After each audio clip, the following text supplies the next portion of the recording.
యేసు స్పష్టంగా ఈ మార్గమైన నా ద్వారానే తప్ప తండ్రి యొద్దకు ఎవ్వరూ రారు అని సెలవిచ్చారు.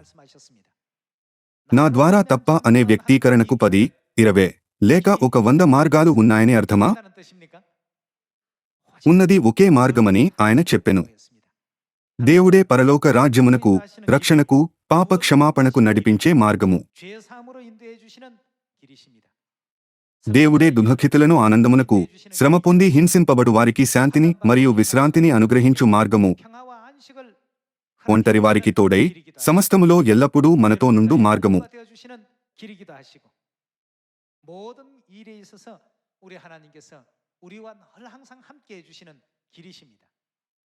ఏమైనా ఒక ఆత్మ ఈ మార్గాన్ని కోల్పోయినా లేదా నిష్ప్రయోజనమని విడిచిపెట్టినా దాని యొక్క ఆత్మకు ఏమగును? ఇక వారికి నిత్యశిక్ష తప్పదు అని దేవుడు స్పష్టంగా సెలవిచ్చారు. రండి యిర్మీయా 2వ అధ్యాయము తెరుద్దాం. రండి 8వ వచనము చూద్దాం. యెహోవా ఎక్కడ ఉన్నాడని యాజకులడుగరు, ధర్మశాస్త్రోపదేశకులు నన్నెరుగరు. ఏలికలను నా మీద తిరుగుబాటు చేయుదురు. ప్రవక్తలు బయలుపేరట ప్రవచనములు చెప్పుదురు, నిష్ప్రయోజనమైన వాటిని అనుసరింతురు.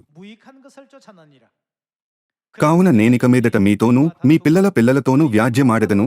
ఇది యెహోవా వాక్కు. కిత్తీయుల ద్వీపములకు పోయి చూడుడి, కేదారునకు దూతలను పంపి బాగుగా విచారించి తెలిసికొనుడి. మీలో జరిగిన ప్రకారము ఎక్కడనైనను జరిగినదా? దైవత్వము లేని తమ దేవతలను ఏ జనమైనను ఎప్పుడైనను మార్చుకొనెనా? అయినను నా ప్రజలు ప్రయోజనము లేనిదానికై తమ మహిమను మార్చుకునిరి. ఆకాశమా, దీని బట్టి విస్మయపడుము, కంపించుము, బొత్తిగా పాడైపొమ్ము. ఇదే యెహోవా వాక్కు. నా జనులు 2 నేరములు చేసియున్నారు, జీవజలముల ఊటనైనా నన్ను విడిచియున్నారు. చివరకు దేవుని విడిచిపెట్టుట అనగా మార్గమైన దేవునినే త్యజించుట. మరో మాటలో చెప్పాలంటే వారు మార్గాన్ని కోల్పోయారు. జీవజలముల ఊటనైనా నన్ను విడిచియున్నారు, తమ కొరకు తొట్లను అనగా బద్దలై నీళ్లు నిలువని తొట్లను తొలిపించుకునియున్నారు. అది వ్యర్థము మరియు నిష్ప్రయోజనము. దేవుడు మరియు తమ మార్గాన్ని కోల్పోయిన వారి యొక్క జీవితము వ్యర్థమైనది.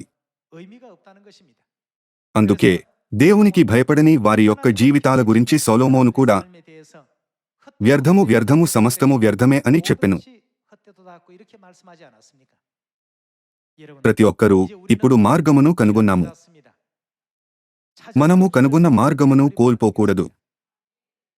రండి మీకా 4వ అధ్యాయం 1వ వచనంలోని ప్రవచనాన్ని చూద్దాం. అంత్యదినములలో యెహోవా మందిర పర్వతముల శిఖరమున స్థిరపరచబడి కొండల కంటే ఎత్తుగా ఎత్తబడగా ప్రవాహము వచ్చినట్లు జనులు దానిలోనికి వత్తురు. కాబట్టి ఆ కాలమున అన్యజనులనేకులు వచ్చి సీయోనులో నుండి ధర్మశాస్త్రమును, యెరూషలేములో నుండి యెహోవా వాక్కును బయలువెళ్ళును. యాకోబు దేవుని మందిరమునకు, యెహోవా పర్వతమునకు మనము వెళ్ళుదము రండి. ఆయన తన మార్గముల విషయమై మనకు బోధించును. ఇక్కడ మార్గము అను పదమునకు త్రోవ అని అర్థము. ఆంగ్ల పరిశుద్ధ గ్రంథములో ఆయన మార్గము అని వ్రాయబడెను, దానికి కూడా త్రోవ అని అర్థము. మనము ఆయన త్రోవలలో నడుచుకొందము అని చెప్పుకొందురు.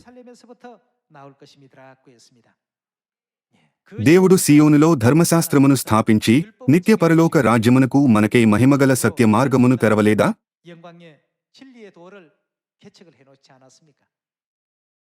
మనము తప్పిపోయి సంచరించకుండునట్లు ఆత్మ మరియు పెండ్లి కుమార్తె సత్యపు వెలుగుగా ఈ భూమిపైకి వచ్చి